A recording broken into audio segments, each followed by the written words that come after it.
Bak nagaan gara YouTube channel keenyatti nagaan dhuftan jecha an barsiisaa Tolaa Gannatiin jedhama.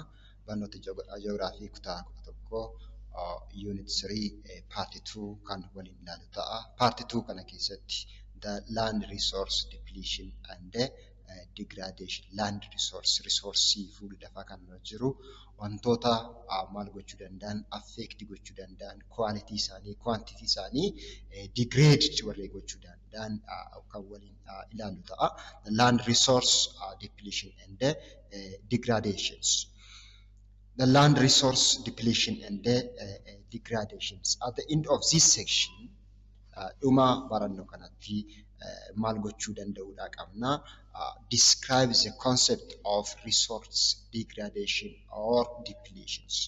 Resource degradation jechuun maal jechuudha? Resource depletion jechuun maal jechuudha? Isa kana ibsuu danda'uudha qabna. Nittaan identifies the cause of resource degradations and depletions. Wantoota resource kana natural resource kana yookaan immoo qabeenya uumamaa warreen jennee waamnu kana maal degrade gochuu danda'an yookaan immoo faaluu danda'an balleessuu warra danda'an identify the causes. We should have to identify the causes of resource degradation and depletions. Evaluate the impacts of the consequences of resource depletion. The consequence or its impacts. Miidhaa inni qabatee dhufu. Keenyaaf fuulli lafaa kun yookaan resoursiin fuula lafaa kan hojjetu natural vegetationiin waan miidhamu yoo ta'e qualityidhaan quantityidhaan waan miidhamu yoo ta'e effectiinsa consequenceinsa maal bu'aansa maal akka inni qabatee kan dhufu. Evaluate the impacts or the consequences of resource depletions. Explain the resource conservation measures. The resource conservation measures. Akkaataa kamitti immoo deebisnee maal gochuu dandeenya? Haaromsuu dandeenya yookaan conserve gochuu dandeenya. Resource keenya nu jalaa degraded ta'anii depleted ta'anii akkamitti irra deebinee maal gochuu haaromsuu kan dandeenyu waliin kan ilaalu ta'a. Kana paartii kana keessatti the keywords warreen jennu yookaan immoo yaadawwan rimeewwan as keessatti nuti arginu the proximate causes and there's a causes proximate causes of resource degradation maaltu jiru the proximate causes warreen jennu resource degradations resource management and the underlying causes san kana tarmiiwwan kana as keessatti kan waliin kaasne yookaan immoo ilaalu ta'a. The concept of resource degradation and their causes. The concept of resource degradations. Concept of resource degradation and their causes. Resource degradation is resource degradation jechuun maal jechuudha? Qabeenyi uumamaan fuula lafaa kan jiru degraded ta'e jechuun maal jechuudha? Here resource degradation is the overall loss or decline of the quality akkasumas immoo and it is what quantities of these land resources such as soil, water and the biological masses when they losses or decline in their qualities and the quantities. Decline or loss of their quality isaanii akkasumas immoo quantityidhaan yeroo isaan maal ta'an abamaa yeroo isaan deeman kana maal jennitu waamna resource degradation such as the soil biyyee ta'uu danda'a natural resource kan jennu keessa yookaan land resource kan jennu kana keessa maal ta'uu danda'a biyyee ta'uu danda'a the quality of soil ta'uu danda'a quantity of soil ta'uu danda'a the water and any other biological mass natural vegetation yookaan immoo biqiloota uumamaa fuula lafaa kana jiran ta'uu danda'u. Kanaaf isaan qualityidhaanis quantityidhaanis maal yoo ta'an decline yookaan immoo gad hir'achaa yeroo dhufan kana tarmii kana maal jenneetu kan nuti ibsinu resource degradation jenneetu kan nuti ibsinu. It is often initiated by humans activities. Here resource degradations natural resource kun maal degraded ta'uu danda'u qualityidhaanis quantityidhaanis maal degraded ta'uu danda'u by the human activities sosochii dhalli namaa godhu dhala namaatiin maal ta'uu danda'u degraded ta'uu danda'u in terms of qualities and the quantities. Inni taan immoo by what sometimes by natural hazards natural effects uumamaan fakkeenyaaf kan akka kirkira lafaatiin ta'uu danda'a, kan akka volcanic eruptions dho'insa volkaanoodhaan ta'uu danda'a, landslides yookaan immoo siggaannaa lafaatiinis ta'uu danda'a, floodingis ta'uu danda'a. Isaan kun maal jennu natural hazards. Kanaaf wantoota gurguddoo lamaan kan dhufuu danda'u causes isaa keessatti yeroo ilaallu tokko human causes, human related causes. Dhalli namaa akkamittiin degraded yookaan immoo natural resource degraded kana fiduu danda'a. Fakkeenyaaf dhalli namaa maal gochuudhaan bosona ciree balleessuudhaan maal gochuudhaan natural vegetation bosonni akka inni maal ta'u taasisuu danda'a, akka inni badu taasisuu danda'a. Bosonni ciramee bade jechuunis immoo indirectly maal nu tiksuu danda'a. The soil quality, the soil quantity, inni taanu the water quality and water quantity maal nuuf tiksuu kan ni danda'u. Kanaaf wantoota gurguddoo lamaan kan ni dhufuu danda'u tokko by human activities, inni taanu by what's the natural hazards. Wanto effectiiwwan naturally yookaan immoo uumamaan fuula lafaarratti maal ta'uu danda'an uumamuu danda'aniin dhufuu kan danda'u.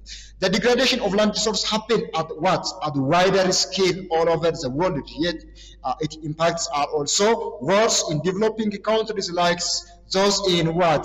Africa's and any developing what? Nations or developing what? Continents. Biyyoota inni guddaan miidhaa inni fiduu danda'u maalirratti kan nuti arginu biyyoota hiyyeeyyii kan ta'an ardiileewwan hiyyeeyyii kan ta'an yookaan immoo ganaa maalirra jiran guddinarra jiran developing continent kan jennu kan akka Afrikaas ta'uu danda'a biyyootawwan baay'ee ardii Eeshiyaa keessa jiran ta'uu danda'u isaan kanarratti dhiibbaan isaanii irra caalmaatti mul'achuu danda'a. Kunis immoo sababiinsa fakkeenyaaf jijjiiramni qilleensaa hongeen bar tokko osoo raawwate fakkeenyaaf Itoophiyaa fi Ameerikaa fakkeenyaaf wal bukkee fudhannee yoo ilaalle hongeen Ameerikaa fi Itoophiyaatti raawwate warri Ameerikaa kun dafanii maal gochuu danda'u fuuldura dhaabbachuu danda'u haala salphaatti hongee kanaaf yookaan jijjiirama qilleensa kanaatiif harka laachuu hin danda'an. Sababiin isaa it depends upon the level of what development sadarkaa yookaan guddina biyyattii irratti kun kan inni hundaa'u.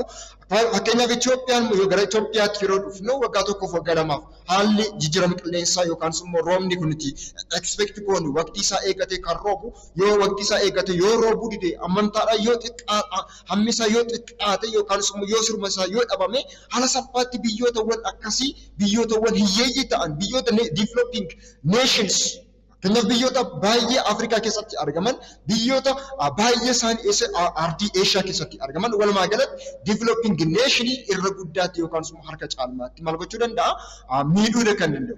The degradation of land resources happens at wider scale all over the world. Addunyaa kana guutummaatti raawwachuu danda'a but its impacts are much worse.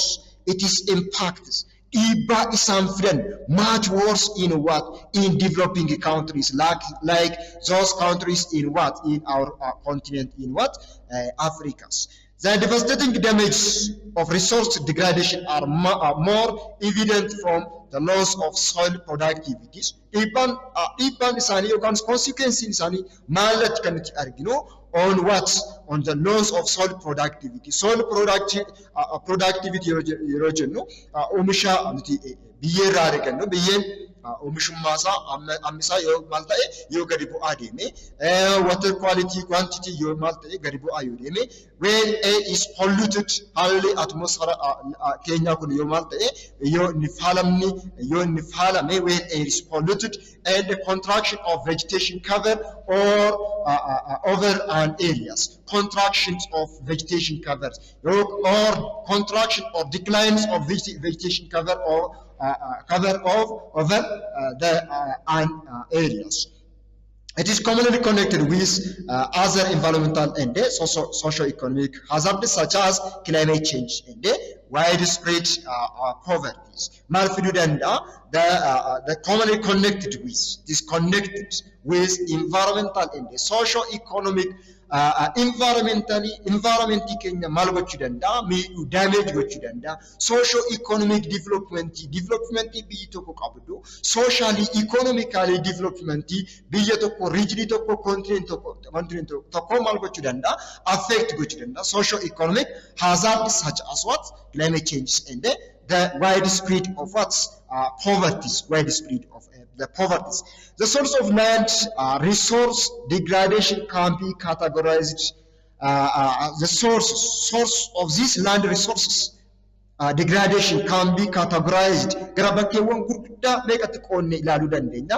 Karaawwan gurguddaa lamaan ilaaluu dandeenya. Tokko underlying causes and the proximate causes jennee bakkeewwan gurguddaa lamaanitti ilaalla. The source of land resource degradation can be categorized as underlying and proximate causes. Underlying causes jechuun maal jechuudha? Underlying causes of resource degradation jechuun maal jechuudha? Underlying sources are the major causes that promote proximate issues to what? To happen. It is what? The major causes that promote uumamuusa kamiif uumamuusa ittaanuudhaaf yookaan immoo proximate causes of maal kan ta'u sababa kan ta'udha. It is what? The major causes or the primary causes. Fakkeenyaaf addunyaa kanatti baay'inni uummataa yoo dabalaa deemu baay'ina uummataa addunyaa kanaa kun maal ta'uu danda'a? Kun the major cause ta'uu danda'a. Consequence akkasumas qaba. Akkasumas immoo the proximate causes kan jennu consequence isaa baay'inni uummataa yoo dabalaa deemu consequence isaa maalidha? Proximate cause isaa maali? Kanaaf underlying cause jechuun it is the major causes which promote what? The proximate issues to happen. The proximate issues to happen. The proximate causes are the secondary causes. Secondary issues that are initiated by what? By the primary or underlying agents. Eenyus causing kun consequence eenyuun kanneen dhufu consequence underlying sources yookaan immoo the major causes kan jennu kanneen dhufu kan danda'u. Asatti garaagarummaa isaanii ilaalla. Major causes the underlying causes fi yookaan immoo major causes kan jennuu fi the proximate causes garaagarummaa isaanii ni ilaalla. Major causes kan jennu keessatti mee fakkeenya maalaa fudhannu? Rapid population growth. Addunyaa kanarratti akkuma beektan haalli baay'ina uummata addunyaa kanaa saffisaan dachaadhaan kan inni dabalaa deemu. Saffisaan dachaadhaan dabalaa deemu uummata addunyaa kanaa consequence isaa maal ta'uu danda'a? It increased the demand for biomass energies and timbers. Fedhiin dhalli namaa maalitti fayyadamu? Natural vegetation itti fayyadamu, biqilootawwan adda addaa cirra itti fayyadamnu maaliidhaaf fedhiin dhala namaa maal ta'uu danda'a? Dabalaa deemuu danda'a. Sababii maal? Baay'ina uummataa waan dabalaa deemuufi. Kun the consequences. Inni taan proximate causes kan jennu immoo consequences kana dhalli namaa maal yoo barbaadaa deeme biqilootawwan adda addaa fedhii inni barbaadu dabalaa deema jechuun maalli biqiloota lafa kanarraatti cirree maal godha ittiin fayyadamna ittiin mana ijaarrannaa anniisaa ho'a mana keenyatti kan itti fayyadamnu itti tajaajilamuu dandeenya. Kanaaf gara maalitti dhufna? Biqiloota cirree balleessutti dhufna yookaan immoo deforestation is the proximate what causes. Sababii eenyutiin kan dhufe? Because of the major causes. Major causing eenyudha? Rapid population growth. Rapid population growth maal fide? Consequences isaa akka dhalli namaa biqilootatti akka inni fayyadamuuf maal taasise? Sababa ta'e. Kanaaf dhalli namaa biqilootatti fayyadamu dhala namaa maal ta'e yoo ta'e dabalaa yoo kan deemu yoo ta'e biqiloota lafa kanarraatti maal goona? Cirree balleessina. This is proximate causes. Proximate causes kanaaf consequences ammoo maal ta'uu danda'a? Forest cover reduction. Biqiloonni addunyaa kanarra jiran fuula lafaa kanarra jiran maal ta'aa deemu? Gadi dhumaadha kan isaan deeman. Soil erosions. Biqiloonni ciramanii badan jechuun maaliif biyyeen keenya maaliif exposed ta'e yookaan saaxilameedha? Harama biyyeedhaaf saaxilameedha. Minimize local climate what? Stabilization yookaan immoo walumaa galatti maal kan jennu jijjiirama qilleensaa fiduu danda'a. Kanaaf major causing proximate cause of maani sababa guddaa kan ni ta'u. Major cause keessatti kan biraa maal ilaalla? The climate change. Climate change major cause yoo ta'e effect isaa maal? Decreasing rainfalls. Climate change jechuun haalli roobaa nuti maal goonu expect goonu ammantaa sanatti expect goonu waqtii isaa eeggate yoo inni jijjiiramu. Decreasing rainfalls, increasing what? Increasing temperature naannoo fuula lafaa kun maal yoo ta'e yoo dabalaa deemu. Inni kun dabalaa deemuu isaa yookaan climate change dhufe jechuun bu'aansa yookaan proximate cause jalatti maal fiduu danda'a? Desertification gammojjummaan akka inni babal'atu taasisuu danda'a. Kun proximate cause desertification is maali sababii maaliif dhufe? Sababii climate change dhaan kan dhufe. Desertification consequences are many. What the consequence of desertification? Reduction of vegetation cover, decreasing crop harvesting, poverty. The consequence of what? The desertifications. Raft topographies. Raft topography yeroo jennu haalli taa'umsa lafaa ol ka'iinsa guddaa kan qabaatu yookaan immoo ol ka'iinsa lafaa isa jennu raft topography. Raft topography consequences ammaan steep slope akka inni uumamu fide yookaan immoo sloping gaarreewwan tokko mountain tokko yookaan immoo hiiliiwwan yookaan lafa ol ka'iinsa qabu sloping samaaliyaa ol ka'ee kan dhaabatu steep yoo ta'e maal fiduu danda'a? Bu'aansa yookaan immoo proximate cause keessatti the fast flowing of streams. Fast flowing of what? Streams. Burqaawwan adda addaa irra keessa gaarreewwan sana haalli bishaanii yaa'insa adda addaa irra keessa gaarreewwan sana jiru akka inni maal ta'u taasisa? Saffisaan akka isaan yaa'an taasisa. Saffisaan yaa'uun qaama bishaan sanaa kun proximate cause. Inni immoo maal fida? Consequences isaa maalidha? The soil removal from upper catchment or upper area. Soil removal. Akka kunis immoo haramni biyyee akka inni dhufu taasisa. Isaan kun walumaa galatti garaagarummaa maal isa jennu? The major causes and the proximate causes jennee kan waamnu.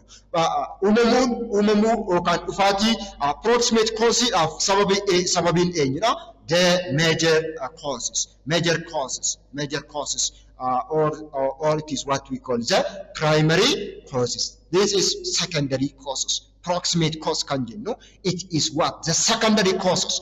Mu'amality. This is what? The effect of what? Major causes. Major causes kan dhufu danda'u.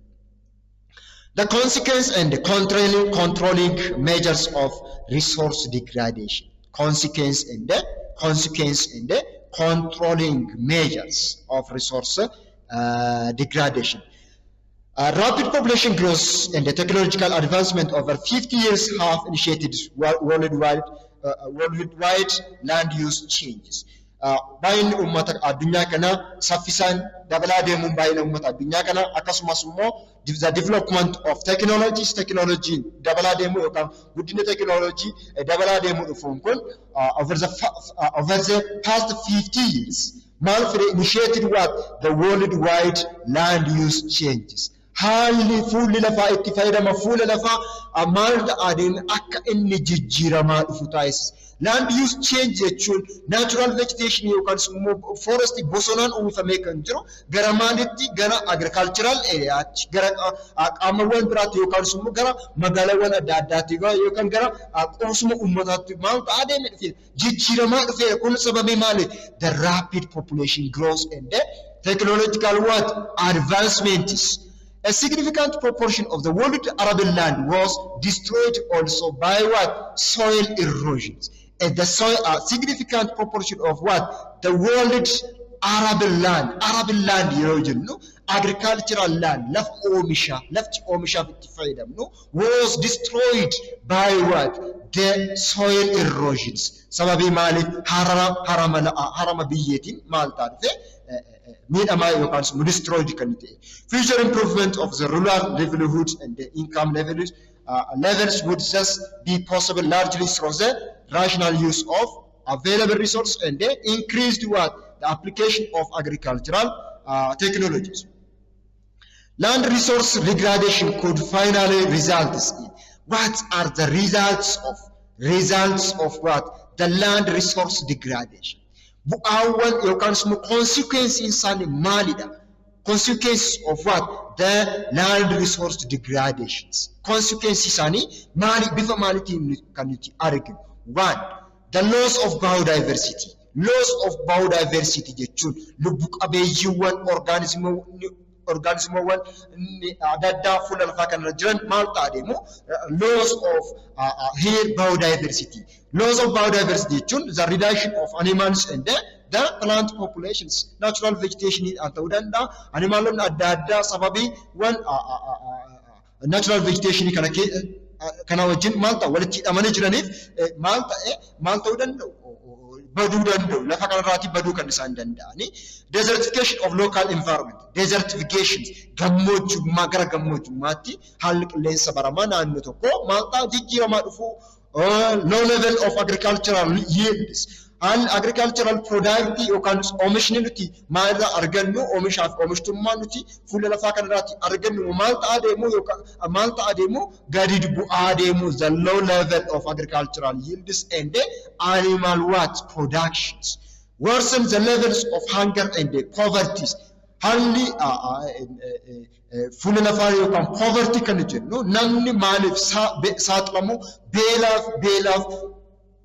beelaa fi saaxilamu kun bu'aawwan yookaan the consequence of the land resource degradations, food insecurity and migrations.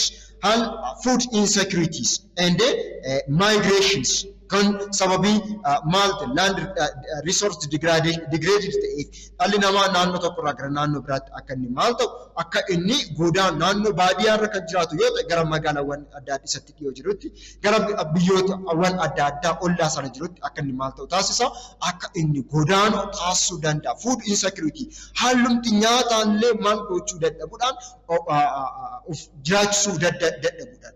Lessening what the capacity of the land to function effectively within what ecological systems. These all are some hundumti isaanii maal kan jenni kan waamnu the land resource degradation, the results of land resource degradations, results of land resource degradation. The depletion and the degradation of natural resources can be checked through the land management practices.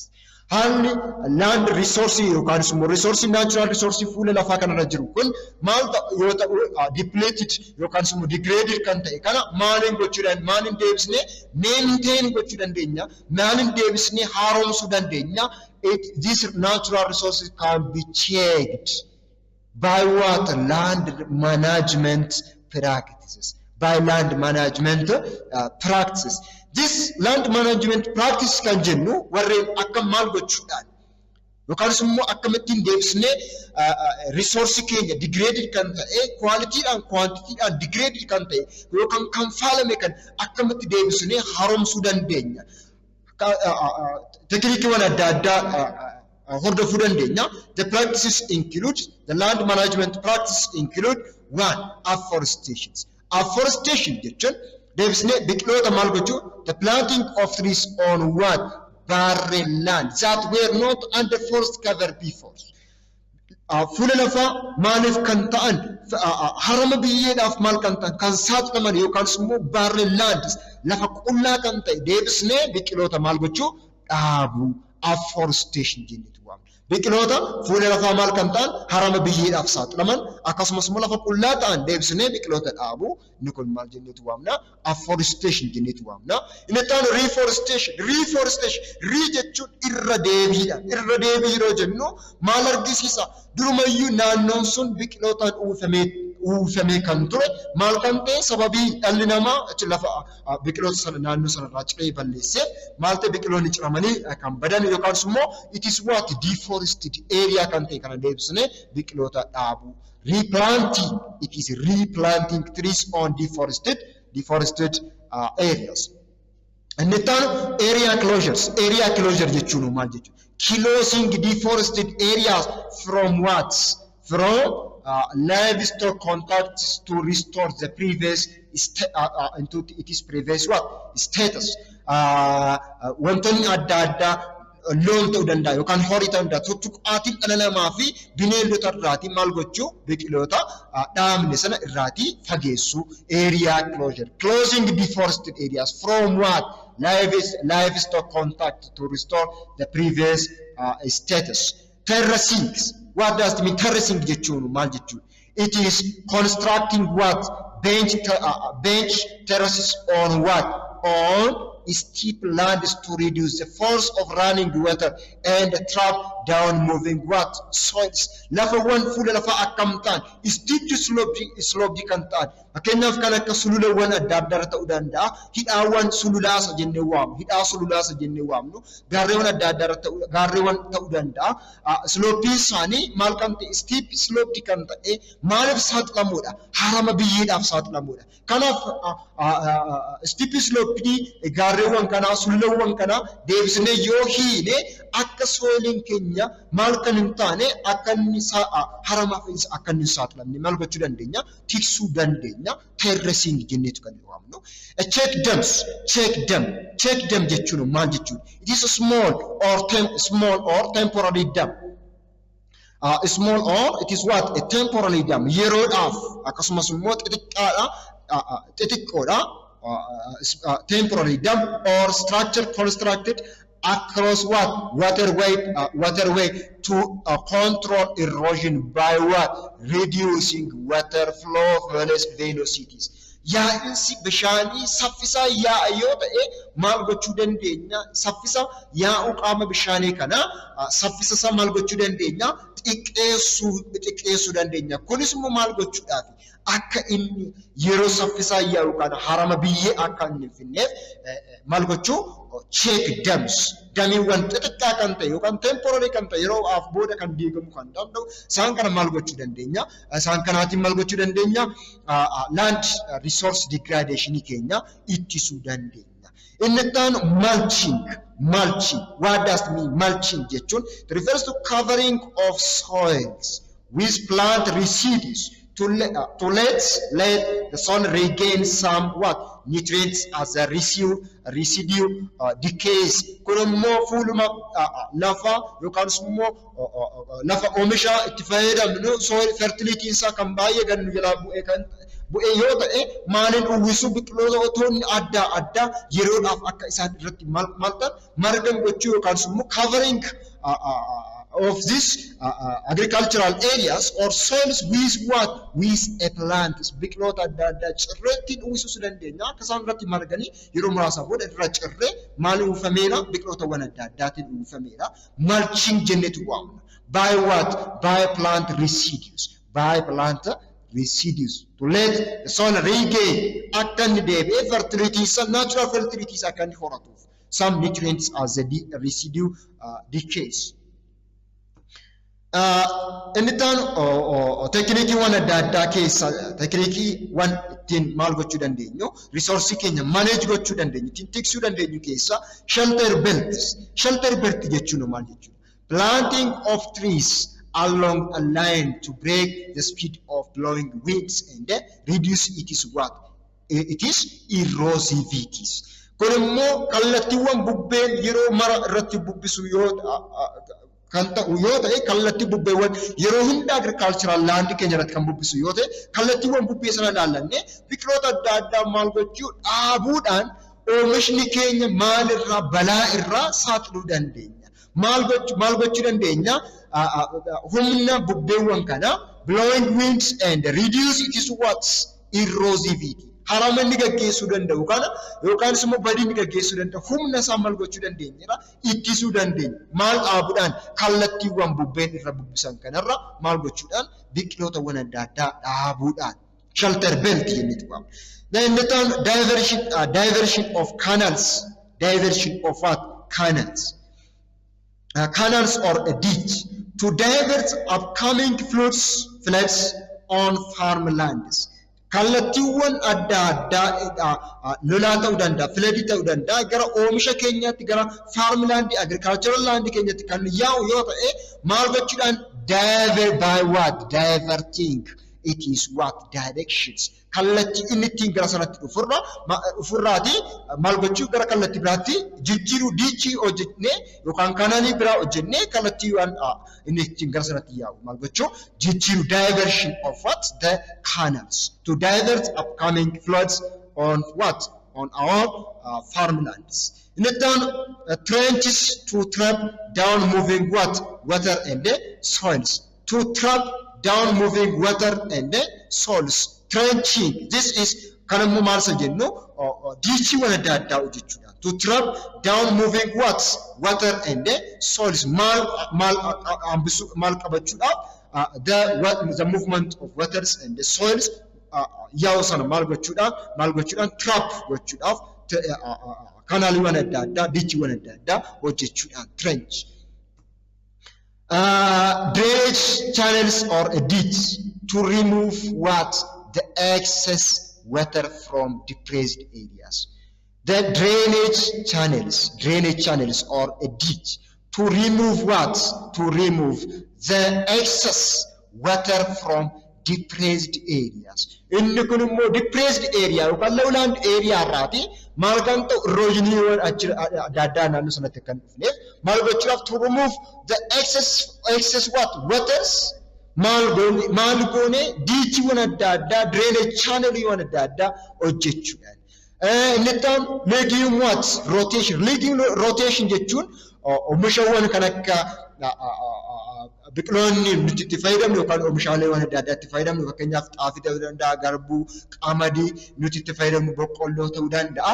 Isaan kun dandeettii isaan natural fertility dabalanii uumamaan biqiloonni kun garaa garii kan akka fakkeenyaaf naamnee qote bulaan keenya kan itti fayyadaman lafa degraded ta'e yookaan qualitiin isaa yookaan natural fertility biyyee sana affected ta'eera yoo ta'e maal irra facaasuudhaan biqilootawwan kan akka maal jennee waamnu kan akka baaqelaa fa'aa maal jennee waamnu kan akka ataraa fa'aa jennee waamnu biqiloota akkasiiwwan kana maal goone yoo irra deebisnee yoo facaasne yoo ta'e natural fertility biyyee sana qualitiin biyyee sana akka ni deebi'ee dhufu taasisuu dandeenya. Isa kana abboonni keenya qote bulaan itti fayyadamu ni beeku maal gochuudhaaf soil fertility isaanii akka ni deebi'u taasisuudhaaf.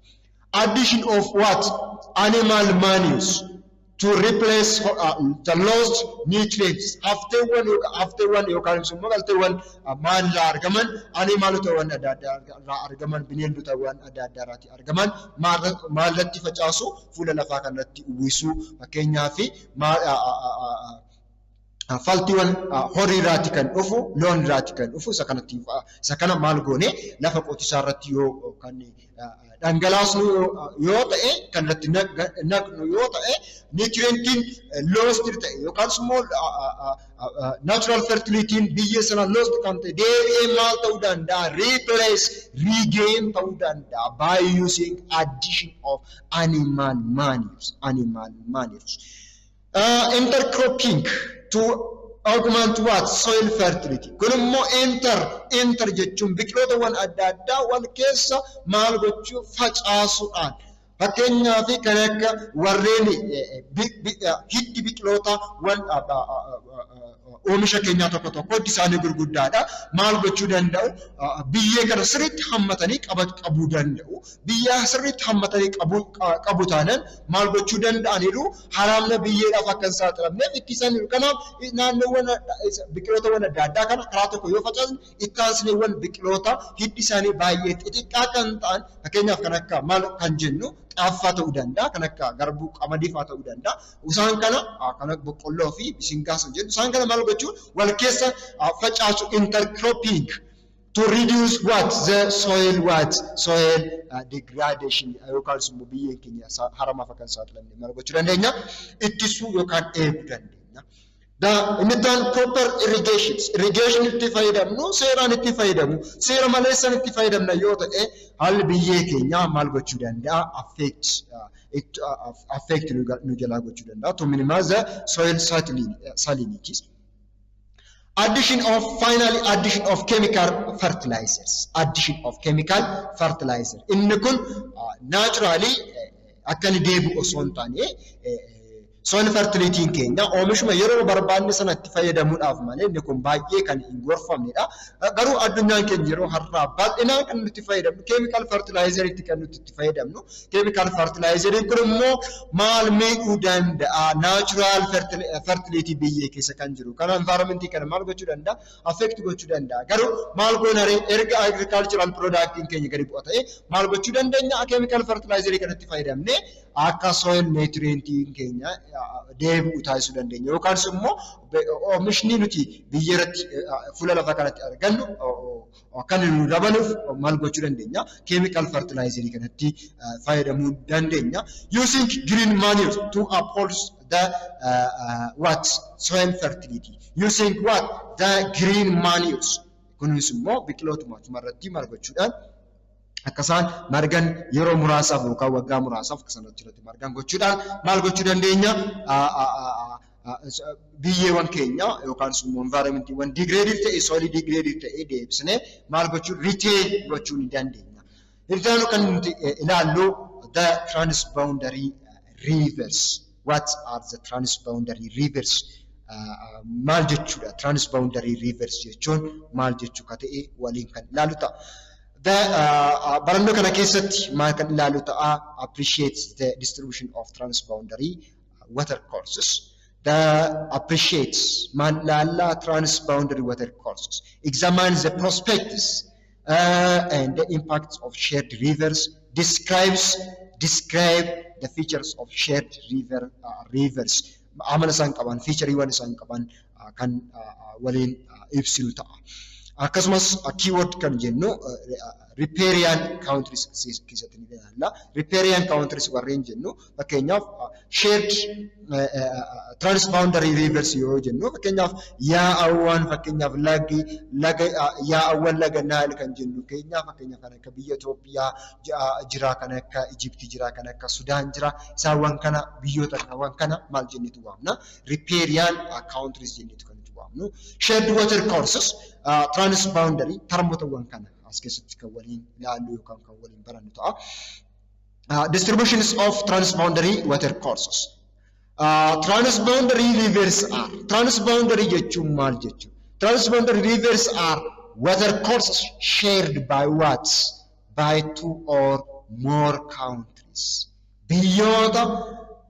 Biyyoota lama yookaan lamaa ol yookaan sadii ol ta'anii lagawwan tokko irratti maal kan ta'an kan fayyadaman lagdi sun biyyootawwan kana keessa kan qaxxaamuru kan ta'e fakkeenyaaf lagdi guddaa Nile kan jennu originii isaa irraatii ka'ee Uganda, Ethiopia, Tanzania, Democratic Republic of Congo isaan kun biyyoota yaa'a oli jennee kan waamnu achirraa ka'ee hanga dhaqee gara laga galaana guddaa Mediteraaneetti yaa'utti lagee biyyootawwan gurguddoo 11 keessa qaxxaamureetu kan ni darbu. Kanaaf isaawwan kun biyyoonni isaan kun maal jenneetu waamna? Transboundary rivers are watershed by two or more countries. Lagdi guddaa Nile kunga biyyootawwan adda addaa isaan kana tuttuqeetu yookaan kana ka'ee keessa kan ni darbe gara dhumarratti gara galaana guddaatti galaana Mediteraaneetti kan yaa'u. Together with lakes haroowwan adda addaa ta'uu danda'a. Inland waters ta'uu danda'a. Aquifers they are named what? Transboundary waters. Transboundary waters. Biyyootawwan adda addaa biyyootawwan adda addaa lamaa fi sadii tuttuqaatiiwwan kana daangaa biyyootawwan adda addaa isaan kana keessa hin seenu taanaan maal jennee waamuu dandeenya? Transboundary daangaa biyya tokko maal ta'eera qaxxaamuree darbeera. Kanaaf biyyoonni lamaan kun yookaan sadan kun arfan kun biyyoota qaamni bishaanii kun keessa daangaa keessa seenee jiru kun itti fayyadamuudhaafis maali mirga kan isaan qaban. Kanaaf biyyootawwan lageewwan akkasii kana maal jenneetu waamna? The transboundary river waters. Worldwide akkuma addunyaatti yeroo laallu more than 263 transitional rivers and lakes, channels plus numerous transit aquifers are currently known to geographers. About 265 akkuma addunyaatti isaan kun transboundary waters warreen jiran argachuu dandeenya. This 263 transnational water courses make up what? Around 60% of the world fresh water flows. 60% of the world fresh waters comes from this what we call the transnational water courses, and nearly one half of the Earth's terrestrial surface. They passes across the terrain of one did what? 45 nations. Biyyoota gaarreewwan adda addaa ka'umsaanii gaarreewwan adda addaa biyyoota eessarraa biyyoota 145 kan taanaat ka'umsaanii kan isaan ta'an. And the support is what? They support about 40% of the global population. Mata addunyaa kana jiran keessa economically maal biyyoota parsa addunyaa kana jiran keessa parsantii meeqan isaanii 40 kan ta'an tajaajiluu kan isaan danda'an. Maal kan jennu the transnational transboundary waters or transnational rivers, lakes warreen jennee kan waamu. Around 40% of the global population economically supports gochuu kan isaan danda'an. About 60% of the space of Africa and South America and nearly 40% of North and Central America falls under the interstate rivers. About 60% of what? Africa and South America. Nearly around 40% of North and Central America falls under what? Under what we call the interstate rivers. Kana jechuun transboundary waters, transboundary rivers, lakes wan adda addaa kan isaan qaban. 60% of African countries and South America, 40% of North and Central America falls under these interstate rivers. Around 80% of the total area of 44 countries lies within what? International bases. Within international bases. Second, what are prospects and impacts of transboundary water courses? What are prospects? What are prospects and impacts? Internationally, shared waters or basins connect populations of diverse countries and then support the revenues, galiiwwan biyyootawwan kana, and the livelihoods of millions of people across the world. Internationally, the shared waters, shared basins or transboundary rivers connect populations of diverse countries. Biyyootawwan adda addaa geographically maal kan ta'an adda adda kan ta'an walirraa fageenya kan qaban akka isaan gara tokkotti dhufan taasisan. Fakkeenyaaf Itoophiyaa fi Egypt daangaadhaan wal daangessanii garuu maalni bishaan tokko yookaan lagni guddaa laga Nile biyyootawwan kana keessa qaxxaamuree waan darbuuf biyyootawwan diverse country kana maal taasiseera gara tokkotti fideera. Kanaaf internationally shared waters basin connect populations of diverse countries and then support the revenues galiiwwan isaanii akkasumas livelihoods of millions of people across the world. The ecosystem service they provide include what? The food, shelter for aquatic life and the controls of flooding and the pollutions. They also develop hydrological, social and economical integration among peoples and the countries. They also develop hydrologically qaamawwan bishaanii ta'uu danda'a. Socially hawaasummaan biyyoowwan kun akkasaan maal ta'e walitti dhufan taasisuu danda'a. Hawaasummaadhaan economically diinagdeedhaan akkasaan maal ta'an walitti dhufan taasisuu danda'a. What we call internationally shared water or basins kan jennu kun. They can play a great role in socio-economic development and help to reduce reduce poverties. They play a great role in socio-economic development. Hawaasummaa akkasumas diinagdeewwan biyyootawwan adda addaa akkasaan guddatan akkasumas immoo hiyyummaan reetiiwwan hiyyummaa akka inni gadi bu'u to reduce the poverties akka inni gadi bu'uuf miina yookaan immoo gahee guddaadha kan isaan taphatanii. Internationally shared rivers and water courses provide prospects for collaborations provides prospects for collaboration. Akkas biyyoon adda addaa maal ta'an walitti dhufan and improvement of regional peace. Akka maal ta'ani peace and security haalli nageenya tasgabbiiwwan naannoo isaanii akka isaan maal ta'an biyyoonni adda addaa kun erga tokko ta'anii maal gochuu danda'an regionii isaanii yookaan immoo daangaa isaanii san maal gochuu tikfachuu danda'u. And security in addition to socio-economic growth.